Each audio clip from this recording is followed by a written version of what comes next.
सभी मिलकर के परमपिता परमात्मा से सद्प्रेरणा पाने के लिए गायत्री मंत्र का पाठ करेंगे। ओम भूर्भुवः स्वः तत्सवितुर्वरेण्यं भर्गो देवस्य धीमहि धियो यो नः प्रचोदयात्। अग्निना रैमस्नवत्कोशमेव दिवे दिवे यशसं वीरवत्तमम्।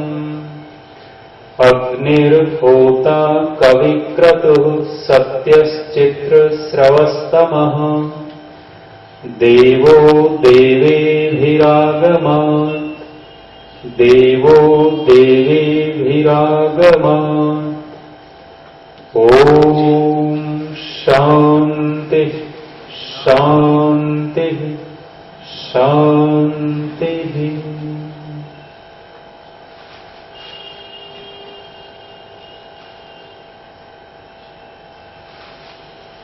इस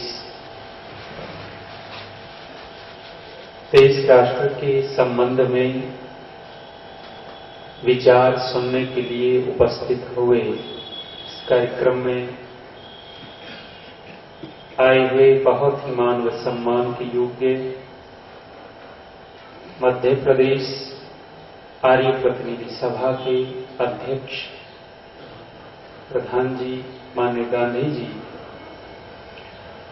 अन्य विशिष्ट अतिथि महानुभाव, गणमान्य महानुभाव,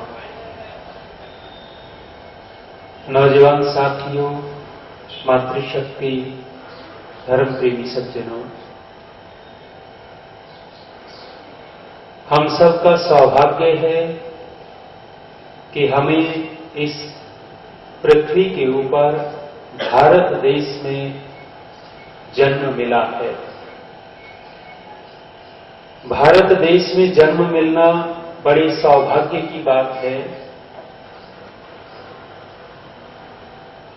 थोड़ा थोड़ा विचार कल तक हम अपने देश राष्ट्र के विषय में चिंतन करते चले जाएंगे, विचार करते चले जाएंगे।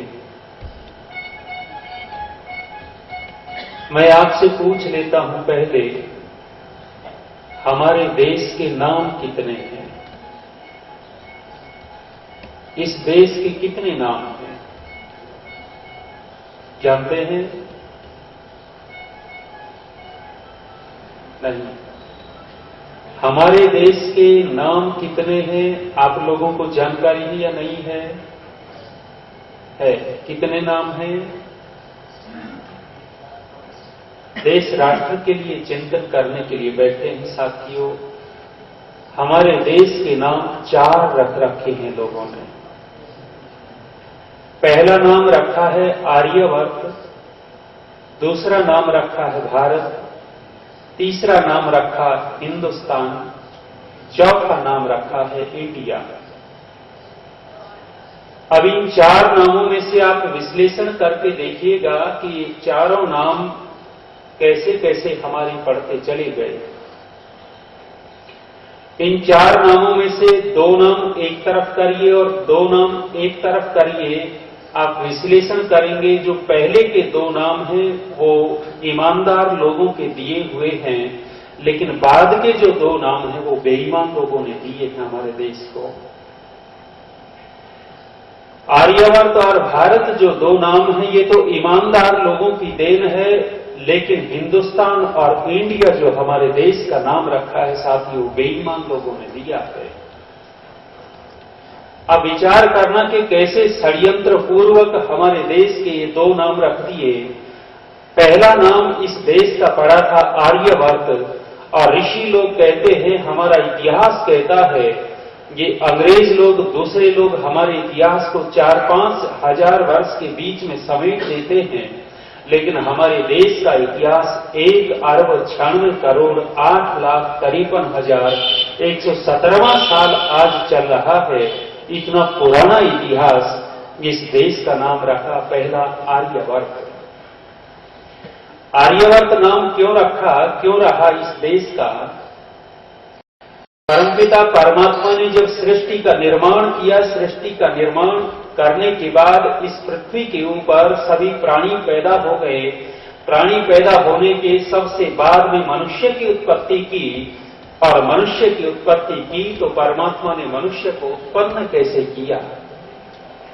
प्रारंभ में कोई माता पिता तो थे नहीं, परमपिता परमात्मा ही हमारा मां था, हमारा पिता था।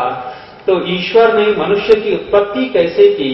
ऋषि लिखते हैं कि तिब्बत देश के ऊपर सबसे ऊंचा भूखंड था, उस ऊंचे भूखंड में इस पृथ्वी को मां बनाया, और जैसे मां के गर्भ होते हैं ऐसे ही इस पृथ्वी में गर्भ रूपी एक व्यवस्था की, और व्यवस्था करने के बाद पृथ्वी रूपी गर्भ में अंदर हमारा निर्माण हुआ, और हम जब पैदा हुए, ऋषि लिखते हैं नौजवान पैदा हुए, बूढ़े पैदा नहीं हुए, बालक पैदा नहीं हुए। सबसे पहले यदि परमात्मा ने मनुष्यों की उत्पत्ति की तो बच्चे पैदा नहीं किए, बूढ़े पैदा नहीं किए, कौन पैदा किए? युवा पैदा किए। साथियों, बच्चा कुछ विशेष कर नहीं सकता, उसको दूसरे की सहायता चाहिए, और बूढ़ा व्यक्ति भी विशेष नहीं कर सकता क्योंकि उसका सामर्थ्य खत्म हो चुका होता है।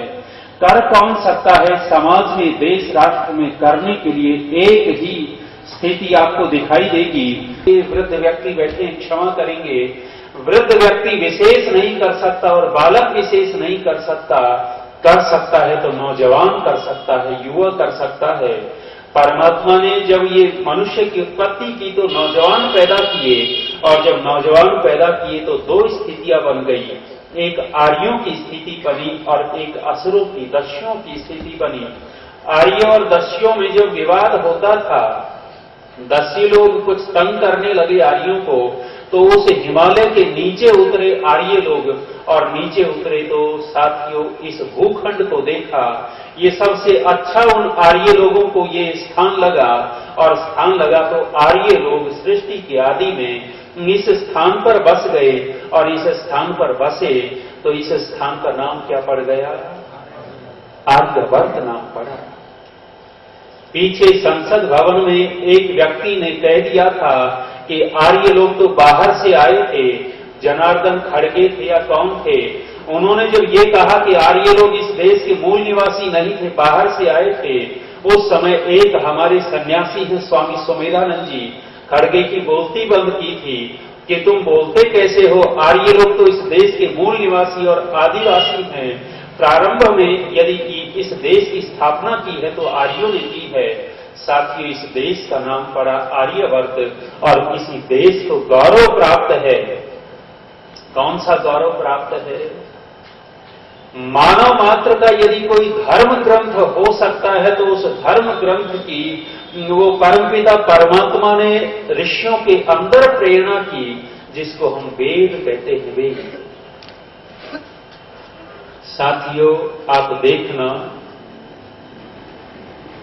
हम हिंदू लोग बैठे हैं, परमात्मा ने यदि मनुष्य मात्र का धर्म ग्रंथ बनाया था तो वेद बनाया था, और इसी भारत भूमि को, इस आर्यवर्त भूमि को ही गौरव प्राप्त है कि परमपिता परमात्मा की जो वाणी थी, वेद रूपी ज्ञान था, इसी धरा के ऊपर अवतरित हुआ 4 ऋषियों के माध्यम से। लेकिन आप देखिएगा, 1 लाख बच्चों को इकट्ठा करना, कौन से बच्चों को? 5 साल से लेकर के 12 साल के बच्चे, 1 लाख इकट्ठा करना। कौन? मुस्लिम बच्चों को इकट्ठा करना। मुस्लिम बच्चों को 5 साल से 12 साल तक के 1 लाख बच्चे इकट्ठा किए, और आप उन बच्चों से 2 प्रश्न पूछना कि भैया तुम ये बताओ कि तुम्हारा धर्म ग्रंथ क्या है? धर्म ग्रंथ क्या है? मैं आपसे पूछता हूं, उन मुस्लिम बच्चों का 1 उत्तर आएगा या 50 उत्तर आएंगे? 1 उत्तर आएगा उनका।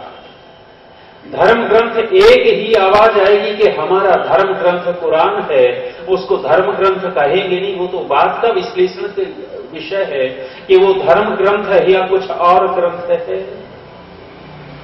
दूसरा प्रश्न पूछना उन छोटे छोटे बच्चों से कि तुम भगवान किसको मानते हो, तुम्हारे भगवान का नाम क्या है, उस समय भी एक उत्तर आएगा या 20, 30, 50 उत्तर आएंगे।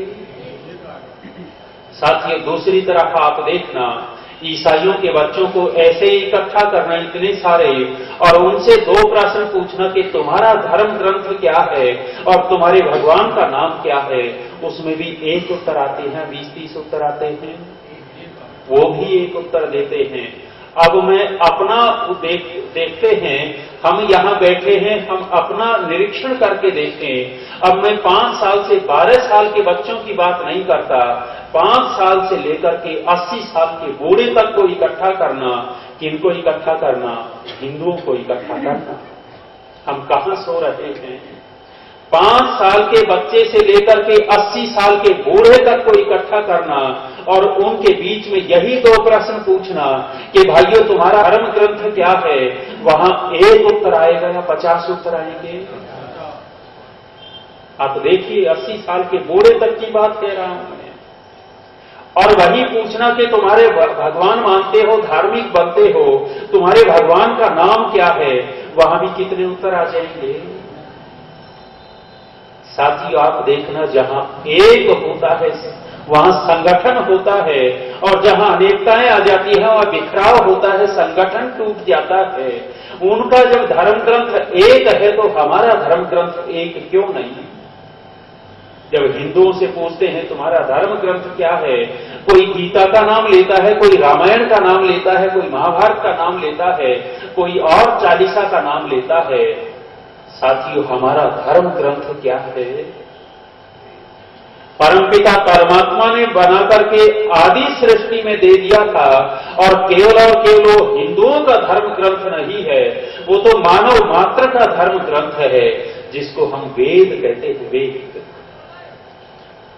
और सज्जनों माताओं, वेद के अंदर क्या है? वेद के अंदर आप देखिएगा, मुस्लिमों के कुरान में मिल जाएगा। मुस्लिमों का कुरान कहता है कि तुम मुसलमान बनो और ईसाइयों का बाइबल कहता है कि ईसाई बनो बनाओ। लेकिन वेद क्या कहता है? वेद का छोटा सा वाक्य मनोरभव कह रहे हैं कि तुम मनुष्य बनना, हिंदू मत बनना, ईसाई मत बनना, जैनी मत बनना, बौद्ध मत बनना। बनना है तो क्या बनना? भैया तुम मनुष्य बन जाना। यदि मानवता आ गई तो सब कुछ तो मिल गया, हम सब कुछ बनते चले जाएंगे। लेकिन वेद को भूल गए, अनेक सारे ग्रंथ इकट्ठा कर लिए। साथियों, ये आर्यवर्त देश हमारे देश का प्रथम नाम है और इसी देश में आर्य लोग आकर के बसे और आर्यों के अंदर परमपिता परमात्मा ने अपने ज्ञान का अवतरण दिया, वो अवतरित किया। ऋग्वेद, यजुर्वेद, सामवेद और अथर्ववेद, ये 4 वेद एक एक ऋषि के हृदय में परमपिता परमात्मा ने भेजे हैं, ज्ञान दिया है। ऋग्वेद अग्नि ऋषि के हृदय में दिया और ऋग्वेद के अंदर है क्या? वेदों से डरने लग गए हम। डरने क्यों लग गए? इसलिए डरने लग गए कि वेद को इस रूप में प्रस्तुत किया कुछ लोगों ने।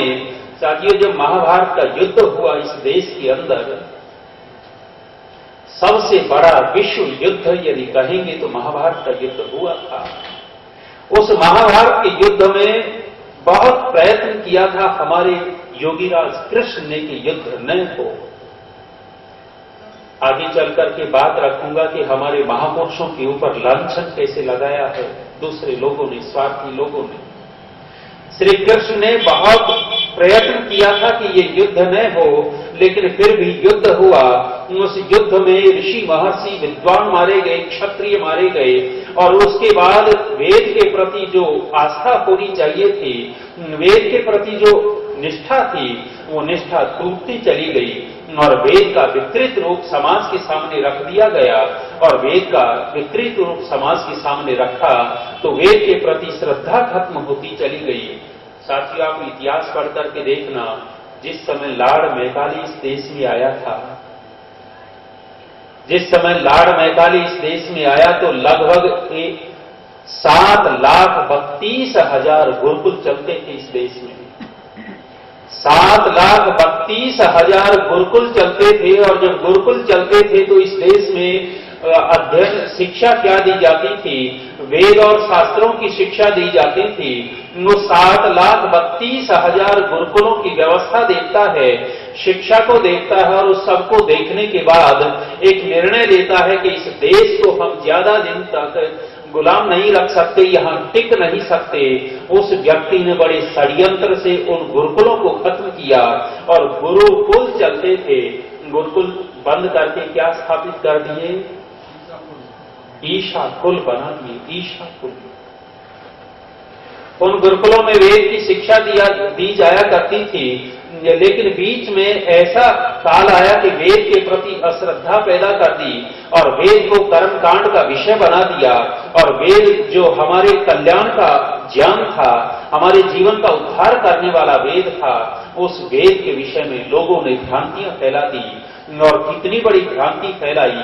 महर्षि दयानंद जी लिखते हैं कि महिधर एक विद्वान हुआ, उस महिधर ने वेद का भाष्य किया, और यदि उस महिधर के वेद के भाष्य को आप पढ़ लेंगे तो ऐसा लगेगा कि वेद से गंदी चीज शायद दूसरी हो। इतने अश्लील अर्थ उन्होंने किए। पवित्र ज्ञान, पवित्र वेद, उस पवित्र वेद को उसने अपवित्र किया, इतना अश्लील भाष्य किया। क्यों किया? आप देखना कि महिधर संस्कृत का विद्वान था, संस्कृत का विद्वान होने के कारण वो वेद का भाष्य तो करता है, लेकिन वेद की गहराई में नहीं जा पहुंचा।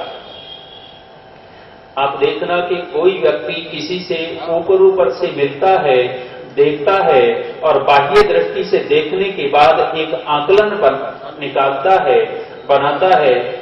किसी व्यक्ति के पास आप बैठ करके 2-4-10 दिन बिताते हैं, और एक व्यक्ति को केवल बाहर से ऊपर से आपने देखा, दोनों के परिचय में अंतर होता है या एक जैसा होता है? अंतर मिलेगा कि एक तो आपने गहराई से जानने पहचानने का अवसर दिया है, लिया है, वहां आपने उसका आकलन किया है, लेकिन एक व्यक्ति को बाहर से ही देखा, बाहर से देख करके ठीक आकलन नहीं निकल सकता। वेद के साथ भी ऐसा ही कुछ किया। वेद के मंत्रों को उन विद्वानों ने ऊपर से देखा, वेद की गहराई में नहीं गए, गहराई में नहीं गए तो वेद के मंत्रों का अनर्थ कर दिया, और अनर्थ किया तो वेद से हमारे ये आर्य लोग पीछे हटते चले गए, और दुर्गति का एक कारण बना। साथियों, हमारे देश का पहला नाम आर्यवर्त, क्योंकि इस देश में ही आर्य लोग आकर के बसे थे, और परंपरा से वेद का ज्ञान परमात्मा ने यहां दिया, और जब तक वेद का ज्ञान चलता रहा, ये देश विश्व गुरु कहलाता रहा। हमारे देश की स्थिति क्या थी? एक बार महर्षि दयानंद जी गंगा के किनारे ठहरे हुए थे, और एक ठाकुर साहब उनके भक्त बन गए थे। भक्त बन गए थे तो क्या देखते हैं कि ऋषि दयानंद जी उपासना के लिए बैठते हैं, ध्यान के लिए बैठते हैं, लेकिन बेचैन होकर के खड़े होते हैं, टहलने लग जाते हैं। एक दिन ठाकुर साहब ने पूछा था, कई दिन ऐसा देखने के बाद कहा कि स्वामी जी महाराज, मैं आपसे अवस्था में बड़ा हूं, आपके पिता के तुल्य हूं, और आप मुझसे छोटे हैं। एक दृष्टि से तो मैं आपको गुरु मानता हूं, मैं आपका शिष्य हूं, लेकिन आपकी ये जो अवस्था देखता हूं, आप संध्या करने, उपासना करने बैठते हैं और बेचैन होकर के टहलने घूमने लग जाते हैं, आपका मन विचलित सा दिखता है। मैं आपसे पूछता हूं कि आपको समस्या क्या है? आपको अपने घर की याद सताती है, आपके माता पिता की याद आती है, आपने कोई कर्जा ले रखा है, आपको गांव याद आता है। बात क्या है कि आप बेचैन होकर के टहलने घूमने लगते हैं। उस समय ऋषि दयानंद जी ने कहा था कि ठाकुर साहब, आपका धन्यवाद। मेरे से मिलने वाले बहुत सारे लोग आते हैं, लेकिन मेरे अंदर की पीड़ा आपने देखी है और आपने पूछा है, और आप कह रहे हैं कि माता पिता की याद आती है। मुझे कोई माता पिता की याद नहीं आती, मुझे किसी घर की याद नहीं सताती, मैंने कोई किसी से कर्जा नहीं ले रखा। ठाकुर साहब ने पूछा था कि फिर स्वामी जी महाराज, आप बेचैन क्यों रहते हैं? ऋषि दयानंद जी ने कहा था कि ठाकुर साहब, जब मैं इस देश के इतिहास की तरफ और दृष्टि डाल करके देखता हूं और वर्तमान की स्थिति देखता हूं तो दोनों में बहुत अंतर दिखता है। ये देश विश्व गुरु था, जिस देश के राजा लोग घोषणा किया करते थे, इस मेरे देश के अंदर कोई जुआरी नहीं है, कोई चोर नहीं है, कोई जार नहीं है, मेरे देश के अंदर कोई ऐसा नहीं है जहां नित्य प्रति यज्ञ हवन होते हों, और इस देश में व्यभिचारी नहीं है, तो व्यभिचारी कहां से होंगी। ये देश इतना गौरवपूर्ण था, उसका इतिहास पढ़ता हूं और आज की स्थिति देखता हूं तो बेचैन हो जाता हूं। सज्जनों, माताओं, साथियों, आप देखना कि जब तक वेद की परिपाटी चलती रही, देश विश्व गुरु कहलाता रहा, लेकिन वेद की परिपाटी टूटी, ये देश नीचे आता चला गया। आर्यवर्त पहला नाम रहा, दूसरा नाम क्या था हमारे देश का? भारत कहते।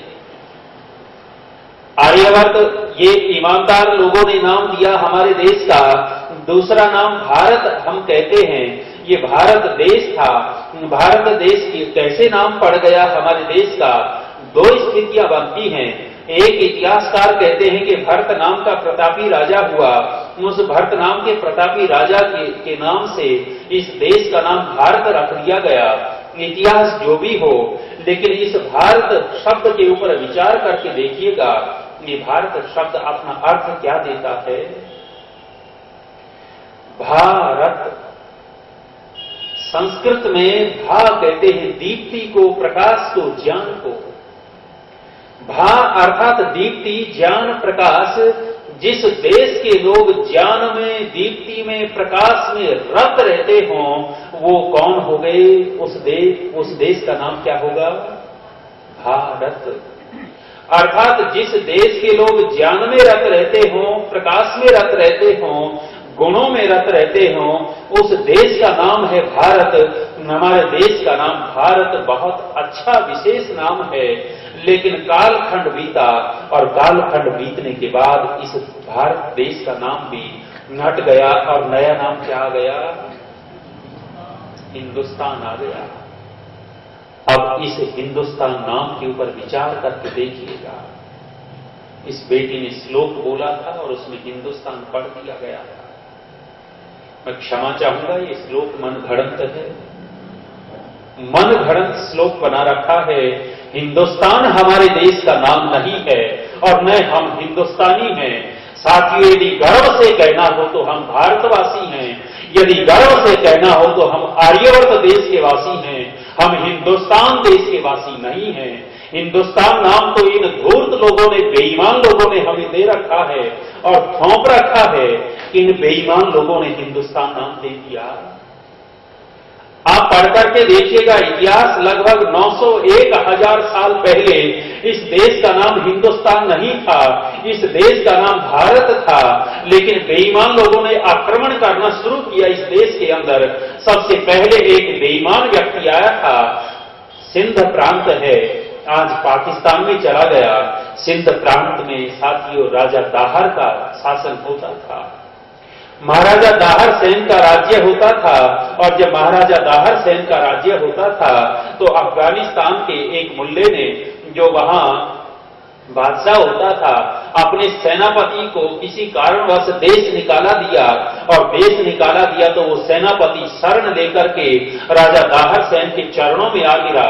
और जब चरणों में आ गिरा तो हमारे राजा लोग दयालु होते थे, शरण में आया है तो शरण दे दी, और जब शरण दी है धीरे धीरे चापलूसी करके राजा के निकट पहुंच गया, और इतनी चापलूसी की कि महाराजा दाहर सेन ने उसको सेनापति बना दिया, अपनी सेना का। और जब अपनी सेना का सेनापति बनाया तो ये कौम कैसी है, कठोर बोलता कौम है, ये कौम कभी आपकी हो नहीं सकती। किया क्या कि उस व्यक्ति ने सेनापति बनने के बाद अपने देश सूचना भेज दी कि अब मैं सेनापति हूं, यहां आकर के आक्रमण कर सकते हो दाहर सेन के ऊपर। और वहां से सेना आई है, साथियों सेना आई, इसने कहा था कि मैं सेनापति हूं, दाहर सेन की ओर से मैं लड़ूंगा, थोड़ी देर लड़ूंगा और बाद में तेरे साथ मिलूंगा, दाहर सेन हारेगा। और यही षड्यंत्र किया। एक बहुत बड़े विद्वान हुए सूर्यदेव डेविड, लगभग 70-80 साल पहले उन्होंने एक किताब लिखी थी, युद्ध नीति और अहिंसा। युद्ध नीति क्या कहती है और अहिंसा की परिभाषा क्या है? अहिंसा हमारे ऊपर थोप दी गई है। वास्तव में अहिंसा कहते किसको हैं? वो अहिंसा की विशुद्ध परिभाषा हमारे सामने नहीं रखी। महाराजा दाहर सेन लड़े थे वीरता से, लेकिन ये गद्दार उसके साथ मिल गया। गद्दार मिल गया तो राजा दाहर सेन की हार हुई थी। और राजा दाहर सेन की 2 लड़कियां थी, 2 लड़कियों को वो मुल्ले अपने देश ले गए थे और कैसी यातनाएं दी थी। सबसे पहला वहां से इनका घुसना शुरू हुआ और धीरे धीरे कैसे चलते चले गए। आप इतिहास पढ़ करके देखना, जब वो शुरुआत हुई है तो 1 नहीं, 2 नहीं, 10 नहीं, 20 नहीं, हजारों लुटेरे इस देश के अंदर आते चले गए। और जब हजारों लुटेरे आते चले गए, आप देखना हम लोगों का नाम क्या रख दिया उन्होंने।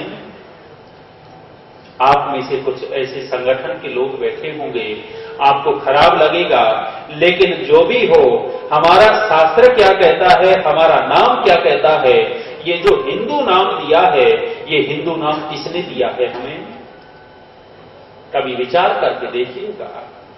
रामायण में आपको साथियों हिंदू शब्द नहीं मिलेगा, गीता में आपको हिंदू शब्द नहीं मिलेगा, महाभारत में आपको हिंदू शब्द नहीं मिलेगा, वेद में आपको हिंदू शब्द नहीं मिलेगा, किसी अन्य इतिहास के ग्रंथ में हिंदू शब्द नहीं मिलेगा। ये हिंदू शब्द मिलेगा तो कहां मिलेगा? आपको उर्दू और फारसी के शब्दकोश में हिंदू शब्द मिलेगा। और जब उर्दू और फारसी के शब्दकोश को आप उठा करके देखेंगे, वहां हिंदू शब्द मिलेगा और हिंदू शब्द का अर्थ आप देखिएगा कि क्या मिलता है। उन लोगों ने हमें नाम दे दिया और नाम देकर के इस देश का नाम क्या रख दिया? इस देश का हिंदुस्तान नाम ऋषियों ने रखा है या किसी और ने रखा है? बेईमान लोगों ने रखा है साथियों, लुटेरे लोगों ने रखा है। एक लुटेरा आया था, एक श्रृंखला बन गई थी। मैं जिस शहर से आया हूं, अजमेर से आया हूं, अजमेर किससे प्रसिद्ध हो गया? जानते हैं अजमेर की प्रसिद्धि किससे कर दी? अजमेर की प्रसिद्धि किससे होनी चाहिए थी? प्रसिद्धि कर किससे दी? इस देश का सम्राट जो था, उस अजमेर नगरी का सम्राट था पृथ्वीराज चौहान, इस देश का सम्राट बना था। पृथ्वीराज चौहान से वो नगर प्रसिद्ध होना चाहिए था, लेकिन आज प्रसिद्ध किससे है? दरगाह से प्रसिद्ध कर दिया।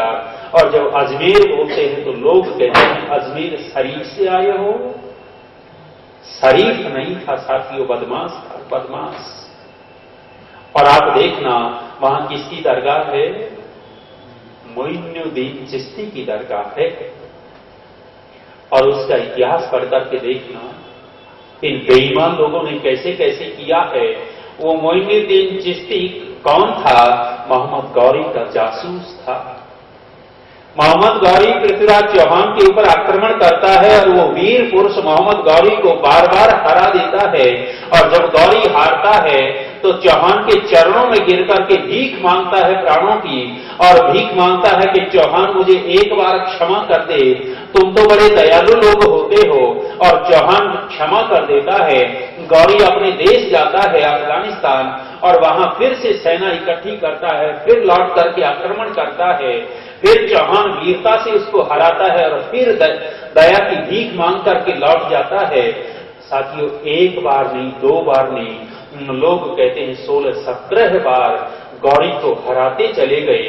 और वहां बैठ करके गौरी परेशान होता था कि जीवन में एक बार ऐसा मौका मिले कि मैं पृथ्वीराज चौहान को हरा दूं। अंदर अंदर मन में कल्पना थी। इसने एक धूर्त व्यक्ति को पकड़ा अपने देश के, सबसे बड़े धूर्त व्यक्ति को पकड़ा। और वो धूर्त व्यक्ति कौन था? ये मोइनुद्दीन चिश्ती नाम का धूर्त व्यक्ति पकड़ा जो सबसे चालाक था। इसको पकड़ करके जासूस बनाया और जासूस बना करके अजमेर में भेज दिया। अजमेर में यदि आप जाएंगे, दिल्ली से अजमेर की तरफ जाते हैं, अजमेर स्टेशन से पहले एक मदार नाम का स्टेशन पड़ता है। उस मदार नाम के स्थान पर इसने अपना डेरा लगाया, सन्यासी बन गया और लोगों को, हमारे यहाँ थोड़ी श्रद्धा सन्यासियों के प्रति कुछ अधिक है। लोग आते हैं और सारा का सारा देखता है। धीरे धीरे षड्यंत्र करके हमारे भाइयों को कन्वर्ट भी वो करने लग गया, मुस्लिम बनाता है। और देखा कि जयचंद और पृथ्वीराज चौहान का वैमनस्य हो गया। जयचंद और पृथ्वीराज चौहान का वैमनस्य हुआ तो इसने ये सूचना भेज दी है गौरी को कि अब तू यहां आकर के आक्रमण करेगा तो चौहान कमजोर पड़ेगा। क्यों? क्योंकि जयचंद से मिल लेना, जयचंद से मिलेगा तो जयचंद की सेना तेरे साथ होगी, स्वयं जयचंद तेरे साथ होगा और तब पृथ्वीराज चौहान से लड़ेगा तो शायद तू जीतेगा। यही हुआ। गौरी आता है और हमारे देश के इस गद्दार व्यक्ति से मिलता है। आज शायद कोई व्यक्ति अपने बच्चों का नाम जयचंद रखता हो। जयचंद से मिला और ये जयचंद इसके साथ मिल गया, दोगुनी सेना हो गई और अब की बार पृथ्वीराज चौहान के ऊपर आक्रमण किया। तो साथियों, चौहान ने लड़ा तो अब की बार भी वीरता पूर्वक था, लेकिन कब तक लड़ता कि दोगुनी तिगुनी शक्ति सामने है। कुछ देर के बाद चौहान को कैद कर लिया और कैद करने के बाद मोहम्मद गौरी के सामने डाल दिया। जब मोहम्मद गौरी के सामने पृथ्वीराज चौहान को डाला तो साथियों हुआ क्या था? चौहान ने कहा था कि गौरी, मैंने तेरे को एक बार नहीं, 2 बार नहीं, 10 बार नहीं, अरे अनेक बार मौका दिया था, क्या तू मुझे एक बार मौका नहीं देगा? उस समय मोहम्मद गौरी क्या कहता है? मोहम्मद गौरी कहता है कि चौहान, मैं तेरे जैसा मूर्ख नहीं हूं कि हाथ आए शत्रु को ऐसे ही छोड़ दूं। और उस समय मोहम्मद गौरी ने किया क्या था? सरिये गरम किए थे, लोहे के गर्म सरिये करके पृथ्वीराज चौहान की आंखों में घुसेड़ दिए, दोनों आंखें फोड़ दी। और आंखें फोड़ने के बाद क्या किया था? हमने अपनी लाज बचाने के लिए दोहे बना रखे। दोहे क्या बनाए? इतने गज इतने बांस और वहां बैठा है मत चूके चौहान, ये दोहे बना रखे हैं। साथियों, ये केवल लाज बचाने के लिए दोहे हैं। ऐसी कोई घटना नहीं हुई कि इतने गज इतने बांस की बात हुई और उसने मार दिया हो। ये तो पकड़ करके पृथ्वीराज चौहान को ले गया था अफगानिस्तान और हत्या कर दी थी। और हत्या करने के बाद हमारी संस्कृति के अनुसार उसका अंतिम संस्कार भी नहीं किया था, कब्र में दबा दिया था। और आज भी आप जाकर के अफगानिस्तान देखेंगे, हमारे वीर पुरुष पृथ्वीराज चौहान की कब्र है और उस कब्र के ऊपर आज भी हमारी ये बेइज्जती करते हैं। लोग कहते हैं इतना बड़ा जूता वहां पड़ा हुआ है और मुस्लिम लोग आते हैं हमारे वीर पुरुष की कब्र के ऊपर जूता मार करके जाते हैं। ये किसके कारण हुआ? एक ईमानदार व्यक्ति के कारण या बेईमान व्यक्ति के कारण? और देखिए उस व्यक्ति ने क्या किया जिसको हिंदू लोग ज्यादा पूजने लग गए। कहां तक गिरेंगे हम? मोइनुद्दीन चिश्ती की दरगाह वहां बनी हुई है। उस चिश्ती ने क्या किया था? जब ये गौरी जीत गया था तो संयोगिता को पकड़ा। कौन थी संयोगिता? जयचंद की लड़की और सम्राट पृथ्वीराज चौहान की पत्नी संयोगिता। इस चिश्ती ने संयोगिता को पकड़ा था और संयोगिता को पकड़ करके गौरी के सैनिकों के बीच में छोड़ दिया था। और सैनिकों ने उस संयोगिता के ऊपर किया क्या था? अत्याचार कितना किया? उसके शरीर का शोषण किया और शोषण करके निर्वस्त्र कर दिया। और साथ ही निर्वस्त्र करने के बाद कुत्तों की तरह उस महिला को नोच डाला। किसने किया ये काम? जिसको भगवान मानते हैं कहां जाकर के आग लगती है हमारे जैसे लोगों के अंदर। मैं कभी भी वो वहां गया नहीं था। एक आर्य समाज के प्रधान जी गए और प्रधान जी गए तो कहने लगे कि आचार्य जी यहाँ आए हैं तो दरगाह दिखा लाओ। वर्षों हो गए थे वहां रहते हुए, मैं कभी दरगाह नहीं गया, लेकिन सोचा कि चलो प्रधान जी है दिखा लाता हूं। दिखाने के लिए गया, वहां जाकर के देखा कि हिंदू लोग वहां जाकर के चद्दर चढ़ाते हैं। उस समय टीस पहुंचती है, दर्द होता है। जो हिंदू कौम ये कहती है कि हमारे 33 करोड़ देवता हैं, 33 करोड़ देवता जिसका पूरा नहीं कर सके, ये पूरा करेगा उस कौम का। कष्ट होता है। वहां आप देखेंगे इसने किया क्या था। इतिहास कहता है कि इस चिश्ती ने लाखों हिंदुओं को मुसलमान बनाया उस समय। अरे आश्चर्य की बात है। आश्चर्य क्या है कि आप देखना,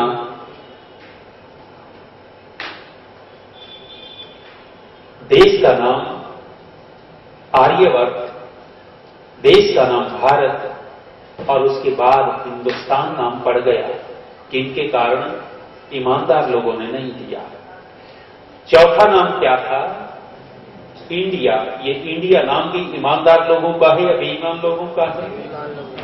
बेईमान लोगों का दिया हुआ है। इस देश के अंदर कालखंड बीता, कालखंड बीता तो क्या हुआ कि यहां अंग्रेज आया, और अंग्रेज की धूर्त और चालाक कम नहीं था। अंग्रेज इतने धूर्त और चालाक हैं कि वो आए हैं और आकर के इस देश में एक छोटे से भूभाग को मांगा था, और बंगाल के राजा ने छोटा सा भूभाग अंग्रेज को दिया था। ईस्ट इंडिया कंपनी बनाकर के आए, और यहां आए तो उस भूभाग के ऊपर ठहरे हैं, और वो भूभाग छोटा सा रहा है, पूरे देश के ऊपर कब्जा करके बैठ गए। साथियों, देश का नाम इंडिया रख दिया, और इंडिया रखा तो इंडिया का अर्थ आप देखिएगा, कहीं डिक्शनरी में मिल जाए, शब्दकोश उठाकर के देखना कि इंडिया का अर्थ क्या है। इंडिया का अर्थ वो अंग्रेज लोग करते हैं जहां गंवार लोग रहते हों, जहां गडरिये लोग रहते हों, जहां अनपढ़ लोग रहते हों, असभ्य लोग रहते हों, उस देश का नाम क्या रख दिया? इंडिया रख दिया। और आप देखिए, हमारे देश के इन 4 नामों में से प्रमाणित नाम कौन से कर दिए? प्रमाणित नाम कौन से हैं? विदेश में आपको भारतीय से नहीं जाना जाता, विदेश में किससे जाना जाता है? इंडियन से जाना जाता है, इंडियन। साथियों, आपसे निवेदन करता हूं कि आप इस शिवपुरी में रहते हैं, शिवपुरी में रहते हैं तो एक एक पोस्ट कार्ड उठा लेना, और पोस्ट कार्ड यदि आप ऐसे करने लगे और पूरे देश में अभियान चल जाए और ये प्रधानमंत्री राष्ट्रपति को आप पत्र लिखें, करोड़ों पत्र जाएं कि हमारे देश का नाम इंडिया नहीं होना चाहिए। गुलाम, वो जिन्होंने हमें यहां दबा करके रखा, गुलाम बना करके रखा, उन लोगों ने ये हमारे देश का नाम रख रखा है, और ऐसे लोगों का नाम हमें स्वीकार नहीं है। हमारे देश का नाम हो तो क्या हो? अरे एक पर टिक जाओ, हमारे देश का नाम भारत ही रहने दो। साथियों, इस देश की गौरव गाथा गाने लगेंगे, आप देखना इस देश के अंदर वीर पुरुष कैसे कैसे हुए हैं, और उन वीर पुरुषों को कैसे कैसे सताया गया है। हमारे वीर पुरुष, पुराने इतिहास को पढ़िएगा, इस देश को एक करने वाला, अखंडित करने वाला एक वीर पुरुष हुआ, जिस वीर पुरुष का नाम है श्री कृष्ण। श्री कृष्ण का आप इतिहास पढ़िएगा। श्री कृष्ण महाभारत समय में इस देश के टुकड़े होने वाले थे, कैसे कैसे देशद्रोही खड़े हो रहे थे। एक जरासंध नाम का देशद्रोही था, एक शिशुपाल का नाम का देशद्रोही था, एक कंस नाम का देशद्रोही था, और इस देश में सबसे बड़ा देशद्रोही उस समय था तो दुर्योधन था। किया क्या था? जरासंध ने लगभग 999 राजाओं को पकड़ लिया था। कह रहे थे हजारों राजाओं को कैद करके बलि देना चाह रहा था। चीन के साथ उस जरासंध ने संधि कर ली थी, और इस देश के टुकड़े करने वाला था, टुकड़े करने वाला था। उन टुकड़े करने से बचाने वाला कौन था? देशभक्त। उस समय का सबसे बड़ा देशभक्त यदि कहेंगे तो योगीराज श्री कृष्ण थे। साथियों, योगीराज श्री कृष्ण धन्यवाद करता हूं आप सभी लोगों को कि आपने कथा रखी है। कथा भी कौन सी रखी? राष्ट्र कथा रख रहे हैं।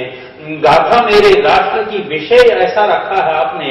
अन्यथा इस देश के अंदर बड़ी बड़ी कथाएं होती हैं, और कथाएं होती हैं तो उन कथाओं में हमारे देश के महापुरुषों को बदनाम किया जाता है। बदनाम। मैं आपसे पूछूं, कृष्ण को कितना बदनाम किया? इतना बदनाम किया कि आपके शिवपुरी में कोई नदी बहती हो और नदी पर ये बहनें स्नान करने चली जाएं, 10-15 बहनें स्नान करने चली गई, वस्त्र एक तरफ हैं, और आज वर्तमान में कोई लड़का उनके कपड़े उठा करके पेड़ पे चढ़ जाए, और जब लड़कियां स्नान कर चुकी हों अपने कपड़े देखे तो कपड़े दिखे नहीं तो गए कहां? दृष्टि गई कि एक लड़का ऊपर बैठा हुआ है कपड़े लेकर के, और वो ढीठ होकर के कहे कि तुम बाहर आओगी तब कपड़े देंगे। उस लड़के को इनाम दोगे या दंड दोगे? क्या दिया जाएगा? दंड दिया जाएगा। आप ये बताइए कि योगीराज कृष्ण वेद का विद्वान इतना ओछा काम कर सकता है क्या? क्या लगता है आपको? इतना निकृष्ट काम क्या श्री कृष्ण जी कर देंगे? ये हमारे महापुरुष के ऊपर लांछन है साथियों। श्री कृष्ण ने ऐसा कोई काम नहीं किया। ये तो लोगों ने अपनी अय्यासी करने के लिए श्री कृष्ण जी के साथ जोड़ दिया कि कृष्ण जी ऐसे ऐसे कपड़े चुराया करते थे, गोपियों के साथ रासलीला किया करते थे। अरे उनको तो फुर्सत ही नहीं थी इस देश राष्ट्र का उद्धार करने के लिए। कितना सारा लगे हुए थे उद्धार में, उनको फुर्सत कहां थी कि वो रासलीला करें, वो प्रेम लीला में समय बर्बाद करें अपना। वो तो इस देश राष्ट्र का उत्थान करने के लिए लगे हुए थे। श्री कृष्ण ने उस समय किया क्या था? साथियों, हमने अपने महापुरुषों की नीतियों को पकड़ा नहीं। यदि उस देशभक्त श्री कृष्ण की नीति को पकड़ करके चलते तो ये देश इतने रसातल में नहीं जाता। श्री कृष्ण की नीति को किसने पकड़ा? इस कौम ने नहीं पकड़ा, औरंगजेब ने श्री कृष्ण की नीति को पकड़ा था, और औरंगजेब श्री कृष्ण की नीति को पकड़ करके आगे बढ़ गया। कृष्ण की नीति क्या थी? कृष्ण की नीति थी कि कृष्ण जब भी दंड देते थे तो जिसको दंडित करना है उसके अपराध को पहले सबको घोषित कर देते थे, विश्वास दिला देते थे कि ये व्यक्ति अपराधी है। जब अपराधी घोषित कर दिया और तब उसको दंड दिया जाए, कोई कुछ कह नहीं सकता। उदाहरण देता हूं, आप गली में बैठे हों, गली में 2-4 व्यक्ति बैठे हैं और पास में ही आपके एक कुत्ता बैठा है। एक व्यक्ति आता है डंडे वाला, डंडा हाथ में है, आप लोग बातचीत कर रहे थे, कुत्ता आराम से बैठा था। वो डंडे वाला व्यक्ति उस कुत्ते को 2-3 डंडे मार देता है। जब 2-3 डंडे मार देता है तो आप लोग उस व्यक्ति को अच्छा कहेंगे या बुरा कहेंगे? बुरा कहेंगे। बेचारा बैठा था, व्यर्थ में मार दिया। लेकिन वही डंडे वाला व्यक्ति आपको ये विश्वास दिला देवे ये कुत्ता पागल हो चुका है, पागलपने का विश्वास आपको दिला दिया है। विश्वास दिलाने के बाद उस कुत्ते को 1-2 डंडा न मारे, भले ही जान से मार देवे, तब हम उसको अच्छा कहेंगे या बुरा कहेंगे? क्या कहेंगे? तब तो अच्छा ही कहेंगे कि भैया ये कुत्ता पागल हो चुका था और पागल कुत्ते को जीवित रखना अच्छा नहीं है, तब हम अच्छा कहेंगे। श्री कृष्ण यही करते थे। क्या करते थे? ये देखते थे कि ये व्यक्ति गलत है तो उसके अपराध को सबको पहले प्रकट करवा देते थे। शिशुपाल जिस समय गालियां श्री कृष्ण को दे रहे थे, शिशुपाल जब गालियां दे रहा है, गाली सुनते रहे और शिशुपाल ने 2-4 राजा अपने पीछे कर लिए थे अपने सहयोग के लिए। जब सहयोग के लिए पीछे किए, क्या कहते हैं, कितनी गालियां दी थी? कितनी गालियां? 2-4 या ज्यादा? जब 99 गाली पूरी हो गई तो श्री कृष्ण खड़े हो गए। खड़े होकर के राजाओं को संबोधित किया था कि राजाओं सुनो, कि शिशुपाल नाते में तो मेरा भाई लगता है, भाई बुआ का लड़का है ये। उस समय शिशुपाल के एक एक अपराध को राजाओं को गिनाते चले गए, तो जो 2-4 राजा शिशुपाल के पीछे सहयोग में लग लिए थे वो भी उठ करके इधर आ गए। और उस समय श्री कृष्ण ने क्या किया था? कब तक केहरी सहन करेगा शरारतें श्रृगाल की, कहीं न कहीं तो हद होती है कुचक्र और कुचाल की। चक्र सुदर्शन लेना होगा अब तो हाथों में केशव को, लगभग पूरी होने को है 100 गाली शिशुपाल की। उस समय श्री कृष्ण ने शिशुपाल की गर्दन काट करके फेंक दी थी। कोई ये कहने वाला नहीं था कि कृष्ण ने गलत कर दिया। सबसे बड़ा देशद्रोही दुर्योधन था। दुर्योधन ने क्या किया कि पांडवों का राज्य छीन लिया है। राज्य छीन लिया है तो जो श्री कृष्ण विश्व के सबसे शिरोमणि व्यक्ति हैं, वो शिरोमणि व्यक्ति एक छोटा सा काम करने के लिए चल पड़े हैं। कौन सा?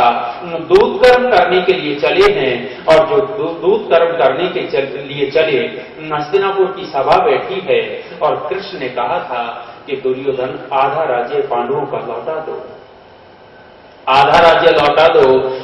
दुर्योधन ने कहा था कि कृष्ण कैसे पागलों जैसी बात करते हो, हम राज्य नहीं लौटाएंगे।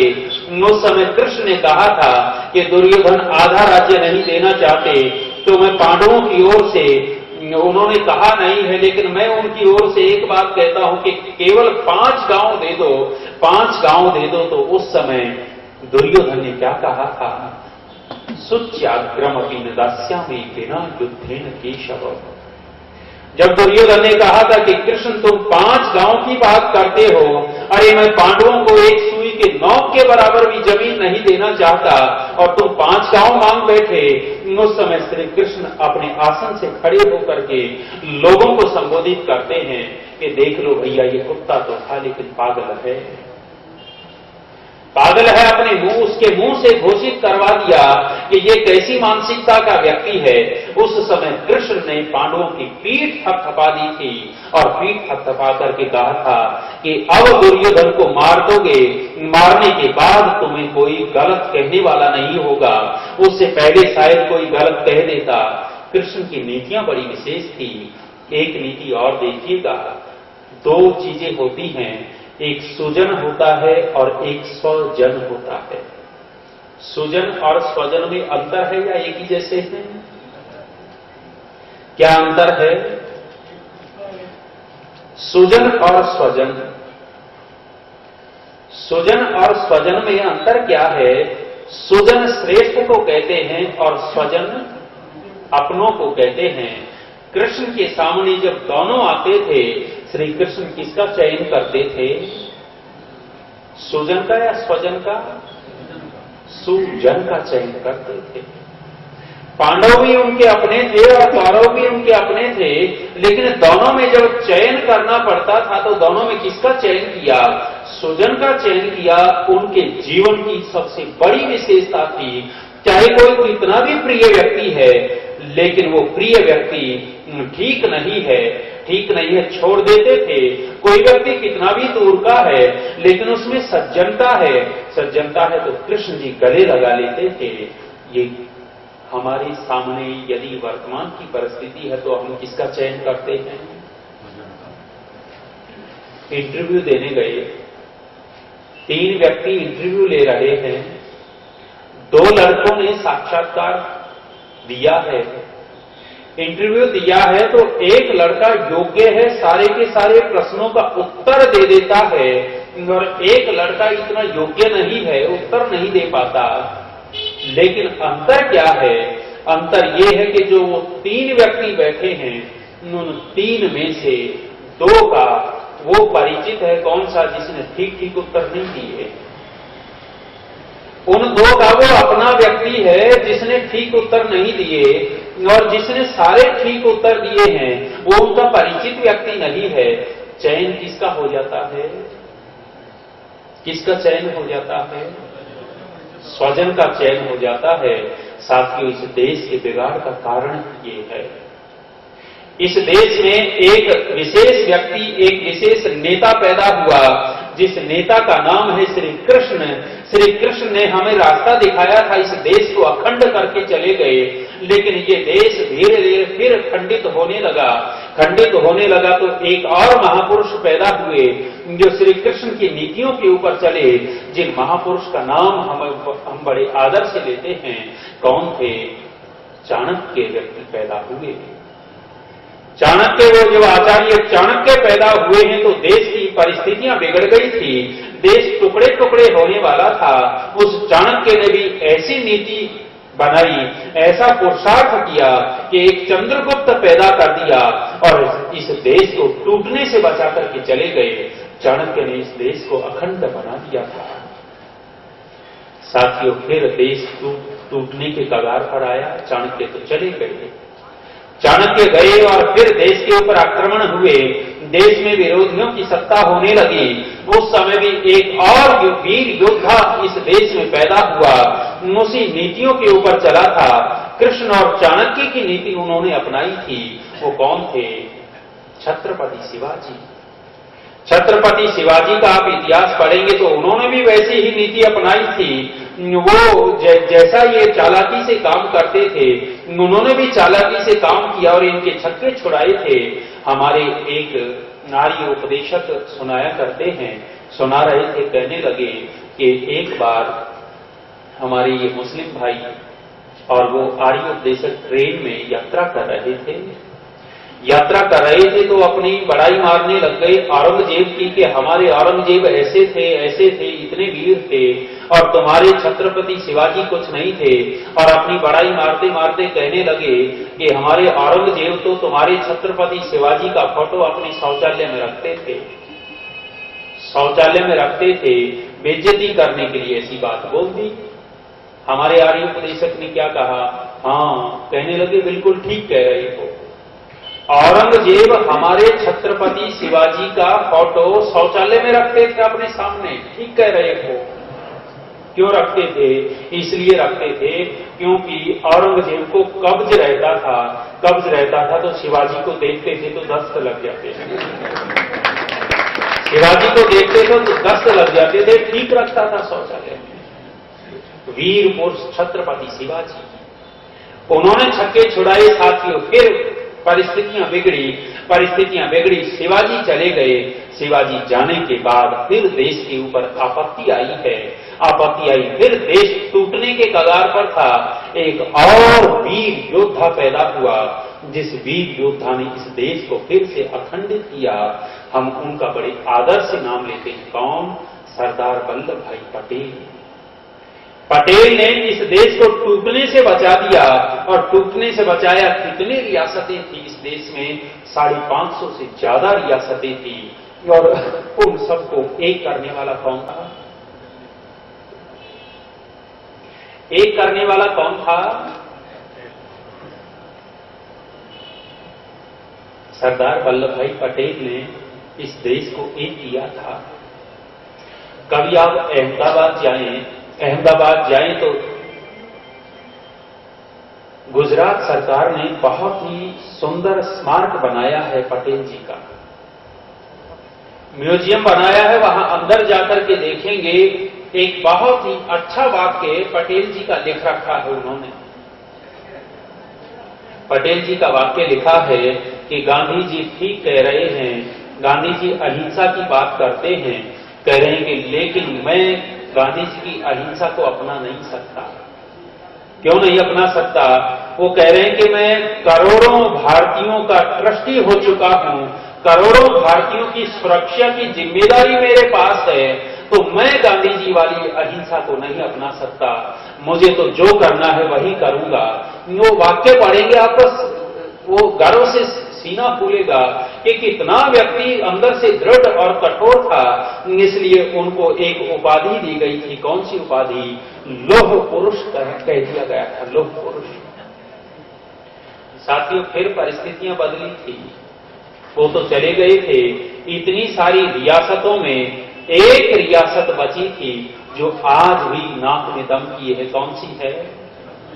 और वो किसने ली थी? पटेल जी उस रियासत को भी ठीक करने वाले थे, लेकिन कहने लगे, नेहरू जी कह रहे हैं कि सारा श्रेय तुम ही ले लोगे, एक का तो मुझे दे दो। और वो एक रियासत नेहरू जी ने मांग ली थी, नेहरू जी ने मांगी, वो क्या परिस्थिति बना दिया। रोजाना हमारे सैनिक शहीद होते चले जाते हैं। चले गए पटेल जी। एक और विशेष व्यक्ति हमारे देश में पैदा हुए, उन व्यक्ति का भी हम बड़े आदर से नाम लेते हैं। कौन? लाल बहादुर शास्त्री। लाल बहादुर शास्त्री को देख करके भी आपको गर्व होगा कि वो व्यक्ति हमारे देश का प्रधानमंत्री बना, और प्रधानमंत्री बना तो वो व्यक्ति भी राष्ट्र के लिए जीता था। और जब राष्ट्र के लिए जीता था तो अमेरिका में गए हुए थे। अमेरिका में गए थे तो अमेरिका ने अपना प्रभाव जमाने के लिए, दबाने के लिए कुछ बातें कही तो अनाज वहां से आता था। तो स्वाभिमानी प्रधानमंत्री हमारे देश के अंदर आते हैं, और देश के अंदर आते हैं तो उसको रास्ता दिखाना था अमेरिका को। ना करके सबसे पहले अपने परिवार में बैठे। आज भी सुनील शास्त्री उनके बेटे हैं। आप कभी मिलकर के देखना, उनसे बात करना।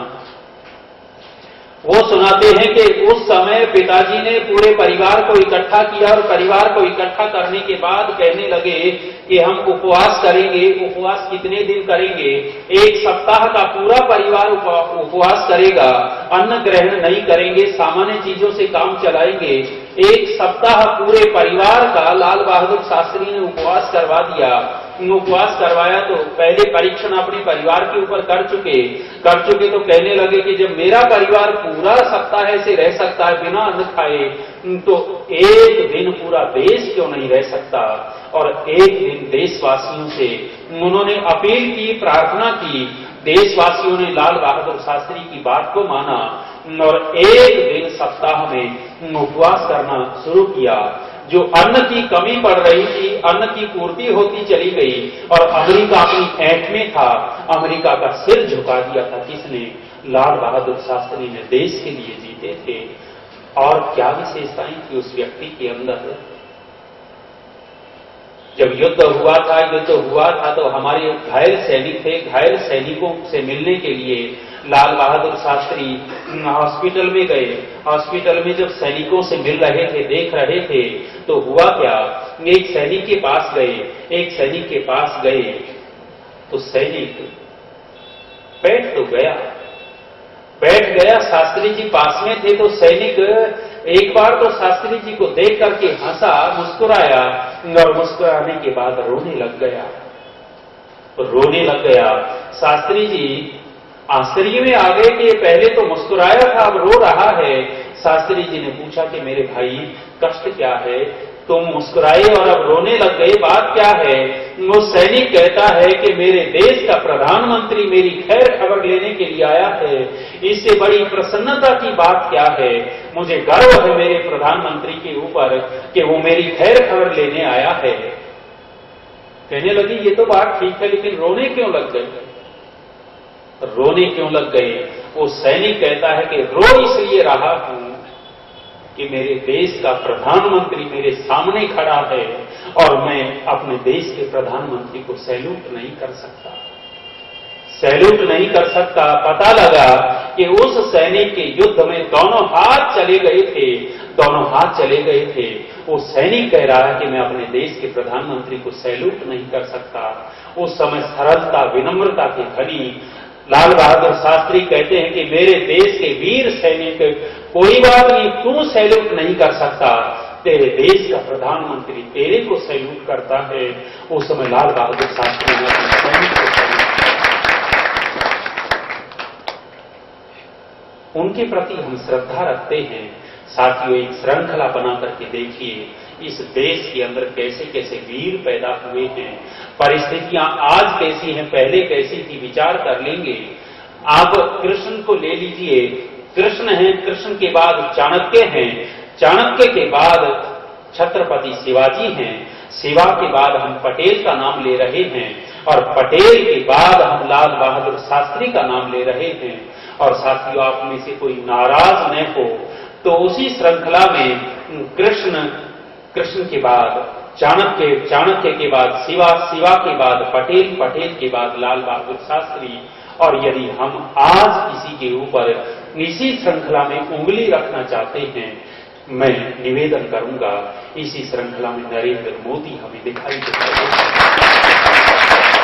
नरेंद्र मोदी उसी श्रृंखला में दिखाई दे रहे हैं। साथियों, ये देश कुछ दिन पहले, यदि 2-3 साल पहले ये व्यक्ति नहीं आता तो ये देश कहां जाने वाला था, सोच नहीं सकते। इस देश की वो परिस्थिति बन सकती थी, ये नहीं आता तो बहुत नीचे चले जाते। लेकिन इस देश का सौभाग्य था कि व्यक्ति आया है। लंबी बात होती चली जाएगी, अगले सत्रों में और चर्चाएं करेंगे। साथियों, हमारे देश के नाम 4, आर्यवर्त, भारत, हिंदुस्तान, इंडिया, इन 4 नामों में से विश्लेषण करते हैं। 2 नाम ईमानदार लोगों के हैं, 2 नाम बेईमान लोगों के दिए हुए हैं। हम गर्व करें तो अपने भारत देश के नाम के ऊपर गर्व करें, हम गर्व करें तो अपने देश के आर्यवर्त प्राचीन नाम के ऊपर गर्व करें। हम गर्व नहीं करेंगे हिंदुस्तान और इंडिया नाम के ऊपर। यदि गर्व करना है तो साथियों, वो 2 नाम हमारे हैं, एक प्राचीन है और एक प्रचलित है। इन दोनों नामों के ऊपर गर्व कीजिएगा। देश राष्ट्र की और चर्चा करेंगे। अभी यही विराम देता हूं। ओम।